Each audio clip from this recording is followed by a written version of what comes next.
Hello, everybody, and welcome to the Southside Beat. Better late than never, right? um, yeah, sorry we're late.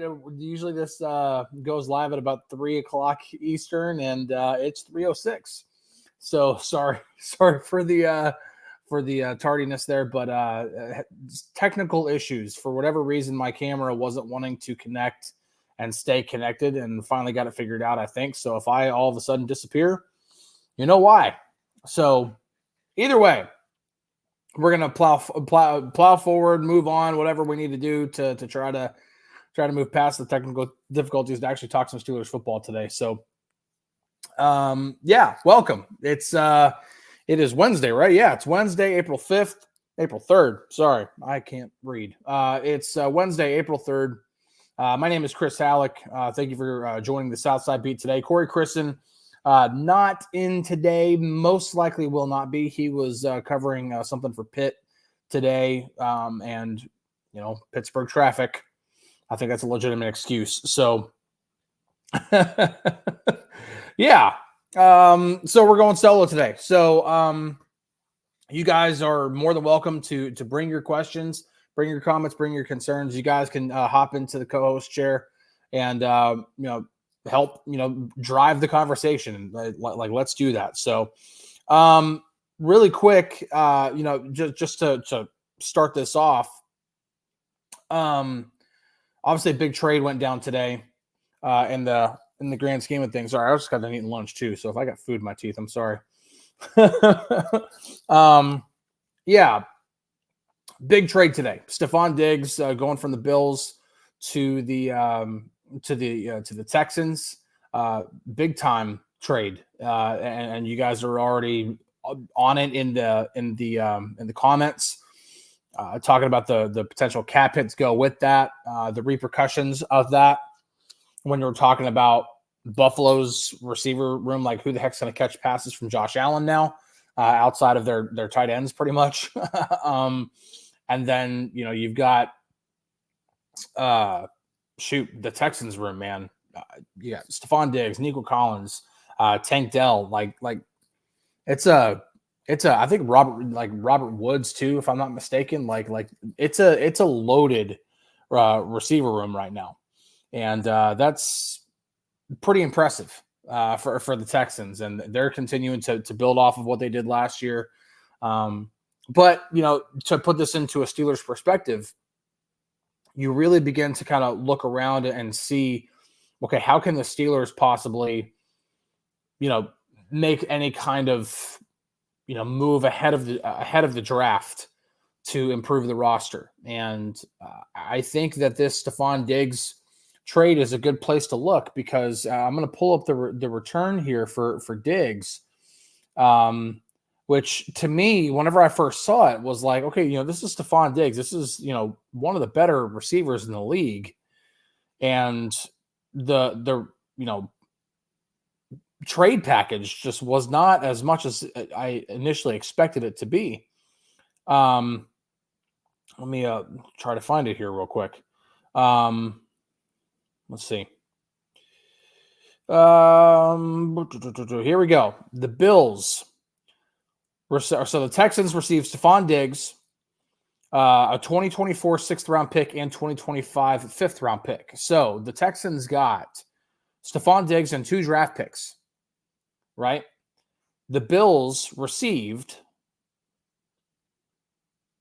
a 2025 2nd-round pick. 2025. Now, it's not even a 2nd-round pick this year. It's next year. Like, holy crap. Yeah, Jay says, please don't say splash. It's not. It's yeah. And Lori says we got more for Claypool. It's right. I mean, they got that upcoming 2nd-round pick, and because the Bears fell off a cliff, that ended up being the first pick in the 2nd round. But when you look at that, when you look at some of these trades that have been made, Justin Fields going for a conditional 6th-round pick. At most, that's going to be 4th round. Stephon Diggs being traded along with 2 draft picks for only next year's second-round pick. I begin to wonder if the Steelers don't have a trade or even two up their sleeve ahead of the draft. That's not based on any intel or any kind of inside information or any insider reporting or anything like that. But I go and look at, okay, what are the holes the Steelers need to address? And I've said it repeatedly on here that the Steelers always make it a point to try to have every need on the roster taken care of, so they can go into the draft with every intention of being able to take the best player available at that selection. When they're on the clock at 20, they can take the best player available, or obviously if there's a trade up scenario or trade down scenario, they can play that strategy too. But they want to be able to go in not having to be like, okay, we have to take this one position by some point in the draft. That's a good way to handcuff yourself, to possibly miss out on a player that can actually better help your team down in the long run. But just because you have to address a position of need, the Steelers don't want to do that. No team really wants to do that, but the Steelers, especially traditionally, and even under Omar Khan in his short tenure so far, have made it a point to make sure, like ahead of the draft last year, they had every basic need covered. There wasn't one glaring hole on the roster. Were there some positions that needed to be upgraded? Of course there were. They needed to upgrade at cornerback. They needed to upgrade at tackle. They needed to upgrade at a lot of the positions that they ended up addressing. But it didn't mean, that's why they were able to go in and get a guy like Nick Herbig.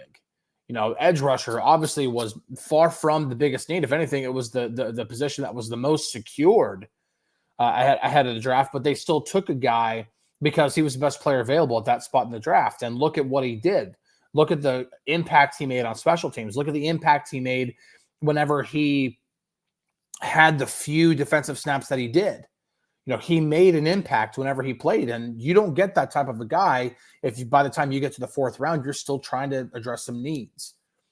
And so I say all of this to say that I think, when you look at the glaring needs that remain at center, at receiver, you could probably put tackle in that realm of need, but you have at least got two starter capable guys right now at tackle. You may not like Dan Moore, but he is a guy who can start games in the NFL. Broderick Jones, obviously last year's first round pick, he's obviously going to be a starter for you. So you've at least got two starters at tackle. It's kind of the same situation with cornerback. You got Joey Porter Jr., obvious starter, going to be the CB1, was a defensive rookie of the year candidate, like actual nominee. Or not defensive player of the year, sorry, defensive rookie of the year. He was a nominee for that award. And then you've got Dante Jackson. There's a lot of fans who aren't very excited about Dante Jackson, but the fact is that he can start on the outside and has done it for several years in this league. You have starter capable guys at certain positions that you can still upgrade. Right now, your center is Nate Herbig. To me, that is a more pressing need than tackle. Which I know why many of you have been so focused on addressing center. And so I think when you go into the draft and you look at how the Steelers can address this, obviously, there are a few different prospects that fans are, excited about. If the medical stuff ends up not being an issue, Jackson Powers Johnson is a really, popular prospect. Zach Frazier's a really popular one. Graham Barton is another one. Cedric Van Pran's another. You got a few different centers, across the first, 3 rounds of the draft that, could be an intriguing pick for the Steelers. But the problem is that you're not guaranteed to get any one of those guys. You could go in and be like, okay, this is our strategy. We can address tackle in the first round, and then we can, go at 51 or even trade up a couple spots and get a center. Well, what if those centers are all gone by the time you even want to trade up to 46 or 47 or any other spot? It doesn't matter by that point. You're not guaranteed to get those guys. So what's another way we can do it? Well, with the way the trade market's been going, for what teams are actually having to give away for premium positions like Justin Fields. Like, I understand the Bears didn't have a lot of leverage with Justin Fields, but holy shnikes, man, like a conditional 6th round pick. Like, when the Justin Fields rumors started, it was, some people were saying 1st round, but it was a pretty much consensus that the Bears would be able to get at least a 2nd or a 3rd for Justin Fields. And they got a conditional 6th. Like, it was way far below expectations, even considering the Bears' lack of leverage in that scenario. And again, the Bills with Stephon Diggs, not a lot of leverage there. You could see the fallout. There was obvious tension between Josh Allen and Stephon Diggs, but still, like, a 2025 2nd round pick. And then you're also having to ship out 2 additional draft picks along with Diggs. Like, to me, that's when you look at the way teams are trading away players or acquiring players and what they're willing to give up or what they're willing to trade away to get them. Like, if I'm Omar Khan, I'm calling up some. Now, I don't have any specific names that I'm looking at for center or anything like that, or even receiver. And shoot, you might as well call Houston and see if one of their other guys that's going to be the odd man out is available for trade. Shoot, man, like that's just, to me, that's an obvious slam dunk to try to. Okay, if you can take care of receiver, great. Now you don't have to worry about receiver in the early stages of the draft. You can save that to the 3rd round or 4th round, especially in a draft like this where receiver is a very, very deep position. But man, if I'm Omar Khan, I'm making some calls about receiver, about center, about some of these positions that really need to be addressed ahead of the draft. And the one thing that I found very interesting, and I'll turn it over to you guys right after I'm done making this point, is when Omar Khan spoke with reporters at the NFL's annual meeting in Orlando last week. I asked Omar specifically about center, and in the context of the day before, Mike Tomlin told us that center was a work in progress. Quote, work in progress, unquote. And, I told him, I said, Mike said that, center is a work in progress. What are you guys planning to do in order to address that position? And he listed every single option that you possibly could. Now, that could just sound like GM speak when it comes to addressing the media. Oh, yeah, well, we're looking at free agency. We're looking at the trade market. We're looking at the draft. We're looking at a number of different ways to address, I kind of get that, but there's almost a part of me that thinks that there's some truth to that it's not just because we know free agency is pretty bare, that if the Steelers were to sign anybody in free agency by this point, that's not a guy that people at center are going to get excited about, but if there's a trade out there to be done, that's interesting to me, because if you can get a starter capable center via trade, shore up that need before the draft. The one thing that I will say about center, and this is, I think, the big difference between center and tackle, because we know that center is a big, gigantic need, and therefore, like, you, the fans, are harping on center when it comes to draft talk. But I think it's a lot easier to find a center than it is to find a tackle. Otherwise, you'd be seeing centers go higher in the draft every single year. It's much easier to find a center than it is to find a tackle. And I don't think any of the centers in this draft, not taking anything away from Powers Johnson or Frazier or Barton or Van Pran or any of those guys, but I don't think there's one that you would just absolutely, like, it's an automatic home run if you were to get him at 20. You know what I'm saying? Or to trade up from 51, to give up the capital that you need to trade from 51 into the early stages of the 2nd round to get one of those guys. But at tackle's a much different position. And that's why the Steelers are so enamored. That's why I know for a fact, based off of how coaches have been instructed when they're going to pro days. I can't give specifics. I'm sworn to secrecy on that. But based off of instructions given to coaches when they go to pro days, I know for a fact tackle is a priority. It just is. And so that's why I'm going to say, I saw a report on social media from another Steelers insider saying that the Steelers don't want to take a center at 20. I've been saying that for days now. They don't want to take a center at 20. They would rather take a tackle. They would much rather take a tackle at 20 or at some point in the first round. And I'd like to say that I'm the one who put that out there first, but I'm not, in this just for any kind of bragging rights or anything like that. I'm just saying that this is based off of facts, and it's for good reason. Tackle is a much more difficult position to find than center is. And so if you can make a trade and get yourself a starter-capable center that would fit inside whatever Arthur Smith's plan is for the running game, or, obviously, you need to consider pass protection too. But if you can find yourself a starter-capable center that comes at a decent cost, then you can go out and get, possibly in the draft, J.C. Latham. Or you can get, if he drops to a certain point, you can trade up to get Fuaga, which a player that I know the Steelers love. That I know the Steelers, that if they had the opportunity to get him, they would. For sure. It frees you up to address a more important position. Even though that position isn't necessarily as big of a need, it's a more important position to get right. Especially when you also add in additional context that, oh, by the way, Russell Wilson holds onto the ball for an average of over 3 seconds, which is an eternity in the NFL. You got to have tackles taken care of when you consider that Russell Wilson and Justin Fields are the two quarterbacks in that room.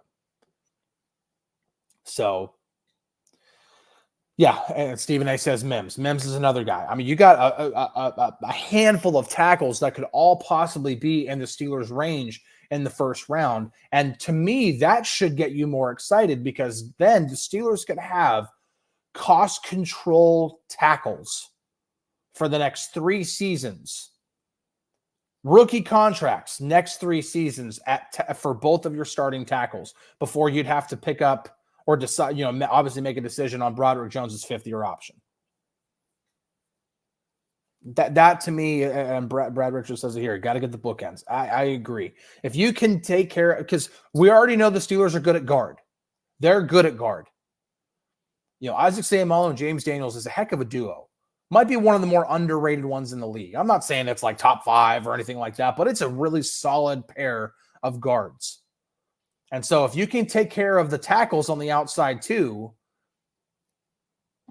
yeah, like that's the making of a good offensive line, in which we've already seen what Najee Harris can do with an average at best offensive line. Imagine what he could do if he has an actual good offensive line in front of him. We're not just going to be talking about 1,000-yard seasons. We're going to be talking about the dude can average 4.5, 5 yards a carry. So Rico coming in with $20. Appreciate it, man. He says the Steelers have rarely ever used free agency and trades to address their needs, but instead have focused on the draft. Why has this changed so much? Don't you think they can get a starting center, tackle, and receiver in the draft? I don't know if I completely agree with that. Free agency, especially now, I can't speak to the specifics under Kevin Colbert because I didn't cover the team when Kevin Colbert was GM. But I know for a fact that with Omar Khan, and I can even go back, I've obviously followed the team for, longer than the time that I've covered them, but free agency is, I think it's it's kind of goes into the Kevin Colbert school of thinking too, that free agency is the time where you address needs. If you go into the draft, and I think this is why maybe the latter years of Kevin Colbert might be fueling this comment here, which again, really appreciative of. $20. Absolutely. Thank you so much.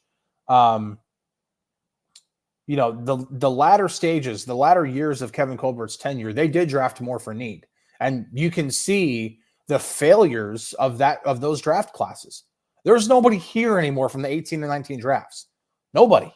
There's not one player on this roster right now that came from the 18 or 19 drafts. The last 2 guys were Mason Rudolph and Deontay Johnson.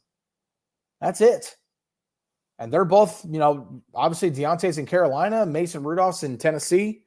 I just got a text from Corey. He said that's not happening today. So we're going solo the whole way.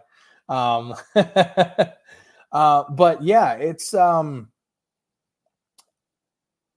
you see what happens when you try to draft for need, and it doesn't work because you do handcuff yourself into, okay, well, we have to, if we walk away from the draft without securing this position of need, you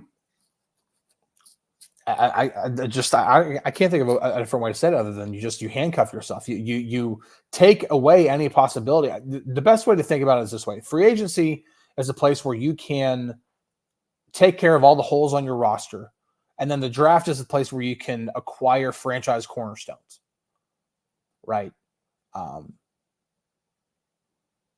I look at it like, okay, Cam Hayward, franchise cornerstone, was drafted. TJ Watt, franchise cornerstone, was drafted. Minka Fitzpatrick, not drafted by the Steelers, but used a first-round pick to acquire him. Franchise cornerstone. Like, it doesn't always have to be the draft, but the draft is the best place to do it. Now, you can find other ways to do it. If Justin Fields ends up becoming the Steelers quarterback of the future, awesome. Didn't have to use the draft to do it. It doesn't always have to be the draft, but the draft is the best place to do it because, number one, their first few seasons, especially for a first-round pick, their first few seasons is the most cost-effective way to have those players. They're cheap. If any draft pick, it's 4 years, and then for first rounders, you have a 5th year option on them. Now, the 5th year is significantly more expensive, depending on the position. For example, Najee Harris is only going to be $6.8 million, $6.79 million. Like, that to me is a slam dunk. I'd be shocked if the Steelers don't pick up that 5th year option. So I don't know if necessarily if I can point to a certain time in which it changed. I think that's typically been the Steelers' way of thinking, that free agency has been the place to address. It's just they haven't been as active in free agency until Omar Khan took over, but that also happens to coincide with Ben Roethlisberger no longer being the quarterback. And when Ben Roethlisberger was the quarterback, outside of when he was on his rookie contract, the Steelers were paying a lot of money to have a quarterback. And any team would love to have that problem. Any team would love to be able to be like, crap, we don't have the salary cap space that everybody else does because we have one of the best quarterbacks in football. Darn it. Any team would take on that problem.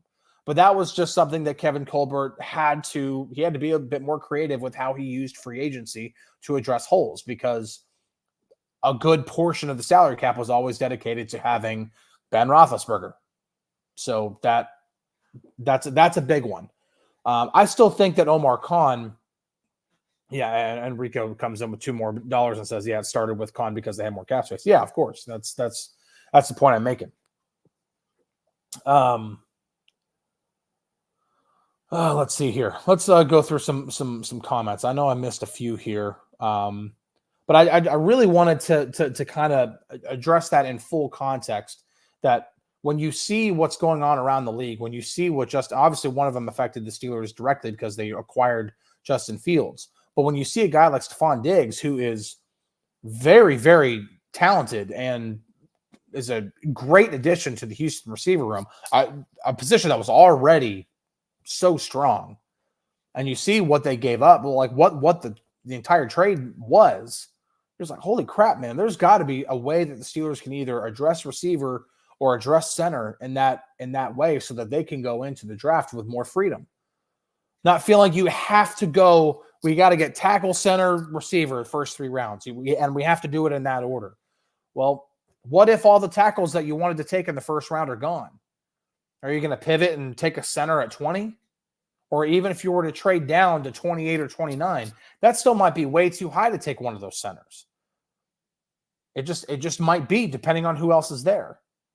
And so I just, you can't go in with an automatic, like, we got to take this position in this round, this position in this round, this position in this round, or we got to address all 3 in whatever order it comes. We got to address all 3 in the first 3 rounds. It should not work like that, because you could end up really, really missing on some really, really great players.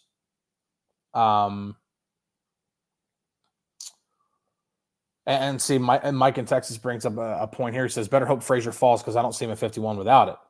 And the thing is that if the Steelers were to acquire, if they were to use the trade market to acquire a starter-capable center, you don't have to worry about getting a center in this draft. You don't have to pigeonhole yourself into being, well, now we have to trade up in the second round so we can get one of those guys. You don't have to do that. If it ends up working out where you still get one of those guys, great. Now you've got two good players at one position. Again, a problem every team would love to have. We got too many good players at this one position. Darn. Every team would love to have that problem. But at least you can take care of the need ahead of time so you don't feel like you're forced into this scenario that Mike brings up here, in which you feel like you have to trade up to address a position that you need, that needs addressed, that needs upgraded. I think that's the big one, is that if and looking at the way the trade market has gone this offseason, I think I think that Justin Fields trade should not be the only one the Steelers make. You know, especially to address a position of need for them. Thomas brings up, you know, what about Spencer Anderson? I think, you know, the lineman they got in the 7th last year that plays every spot on the line. So if you actually go to DKPittsburghSports.com, go to our Steelers page, my latest Chalk Talk is up on the site now. And it focuses primarily on the running game and a little bit of what we talked about yesterday in yesterday's show, in that, you know, traditionally, you know, based off of his days in Tennessee, days in Atlanta, that Arthur Smith runs a wide zone system. And so you have to look at the Steelers personnel and be like, okay, what fits a wide zone system? Okay, Najee Harris ran outside zone going all the way back to Alabama. Okay, great. He can run it. Jalen Warren is way better at gap and man's concepts than he is at zone, but he can still be somewhat productive, you know, in zone. Okay, that's good. What else do you need to run a good wide zone system? Well, you got to be able to have an athletic center. You have to. If you don't have an athletic center, you're not running a good wide zone system. And the Steelers don't currently have one. And even with Mason Cole, they didn't have one. Even though Mason Cole had history in playing in zone schemes, just based off of the tape that we saw last year, it was inconsistent at best. And you see some of the plays that Atlanta ran, and I even have an example in that Chalk Talk. You look at some of the plays that Atlanta ran and watch what their center was able to do. The Steelers don't have that guy on the roster. And Spencer Anderson, again, if you go back and you look at his draft profile coming out of college, yes, he's versatile. He could play all over the line. And that's a great strength to have. And I think that's why he was a 7th round pick last year. He was actually drafted. The problem is that he's not athletic enough to play a wide zone system at center. He's just not. His footwork is inconsistent in that regard. And there are questions about leverage and his ability to get to the second level, especially when having to run laterally, which is what you have to do in wide zone systems. And so I don't see that happening. I don't see anybody who's currently on the roster that could really address that properly. I don't see Nate Herbig as that guy. I don't see Spencer Anderson as that guy. James Daniels is sticking at guard. So again, that's why I really feel that I would really, really like to see the Steelers.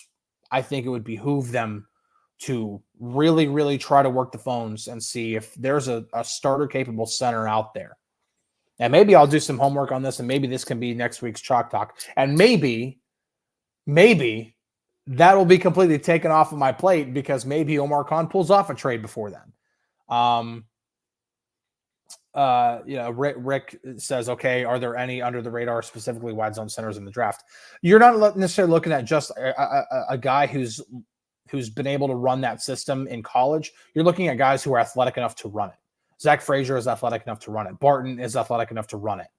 Powers Johnson is athletic enough to run it. Even though he's a little larger, his blend of speed, his blend of size and athleticism is why Jackson Powers Johnson at the early stages of this draft process, this draft season, was the consensus top center in this class. It's not been until recently where there's been some issues or some concerns with medicals in which his stock has fallen. These are athletic guys who can move, and in order to run wide zone systems, you can move. Now, the other point that I made in Chalk Talk, but I still urge you to go read it, is that just because that's what Arthur Smith's ran in the past, it doesn't mean the Steelers have to do that. We've seen Kyle Shanahan and Sean McVay, two of the most respected offensive minds in the game, change their running schemes in recent years. And that's because defenses over time, over recent years, have gotten faster and faster and faster because they've been having to find ways to be able to run sideline to sideline to defend these outside and wide zone systems, including Shanahan and McVay. And here recently, even as recent as last season, Sean McVay has switched well more to more gap and man stuff. And the Rams running back was finished third in the NFL in rushing. And the most ran concept that they did was duo, which is a gap and man concept. So maybe Arthur Smith is in that same realm now. Maybe he's like, you know what? I know that I've ran wide zone, but maybe I want to implement a little bit more gap and man in what I want to do. And looking at what the Steelers did down the stretch last year, they switched to more gap and man after Matt Canada was fired. And even though Najee had never really been a better gap runner than zone runner, his numbers in gap were very impressive. I've got the numbers in Chalk Talk there. Running behind power, he had like a 75% success rate running behind power after Matt Canada was fired. That's ridiculous. So, and Rick says, you know, McVay is not afraid to evolve. And so that's what I'm saying. Like, you have the best offensive mind, you know, being able to set that precedent. Maybe Arthur Smith is in that, because Arthur Smith is one of the reasons why the wide zone system was one of the reasons why defenses have had to get better at defending it. Because look at what he did in Tennessee with Derrick Henry. That was a wide zone system in Tennessee, and Derrick Henry became King Henry for a reason. Mr. CJ Jr. asks, it says, I'm late, where's Corey? Corey was covering Pitt stuff today, and Pittsburgh traffic kept him off the show today. Shoot, man, we are already at almost 20 minutes to the top of the hour, so we've got to wrap this up quickly. So, really quick on receiver. Word is Tyler Boyd wants more than we want to give. Might have to wait after the draft and see what the market looks like. Plus the Chiefs and Dolphins. Yeah, I heard the same thing. I heard that at the owners' meetings that the Steelers made an offer and that, you know, it's not matching what Tyler Boyd wants. So I don't foresee that happening. Mark says Mason Cole was starter capable, Chris. Like, I get it, you know, and if a reunion with Mason Cole ends up being the plan at center, obviously that's a bit of a swing and miss in the offseason. And the thing is that you're never going to bat 1,000. You're never going to bat 1,000 in the offseason. If the Steelers were to be able to go through an entire offseason and just check off every single need with a slam dunk, that's a heck of an offseason. And so if center is the weak, I think again, if you have to choose one or the other to lock down between tackle and center, I'm going tackle every single time. It's a more important position. It's a harder position to get right. Yeah, I just, and that's honestly not like, that's not even defending what the Steelers' priorities are. I mean, I've told you what the Steelers' priorities are. Stephen A says never bat 1,000. Omar's like, hold my beer. Hey, you know what? Omar might be like, hey, you know what? Hold my beer. I'll get everything taken care of. Because listen, we're still 3 weeks away. So the draft is 3 weeks. The first night of the draft is 3 weeks from tomorrow.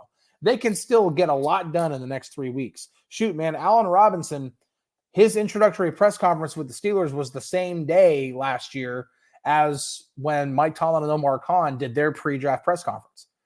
Like, receiver had been like, oh, they need another receiver. They need another receiver. Like, they got to add this. They got to add this. And the draft was getting closer and closer and closer. And then all of a sudden, bam, they trade for Allen Robinson. it just you don't know what is in the works right now.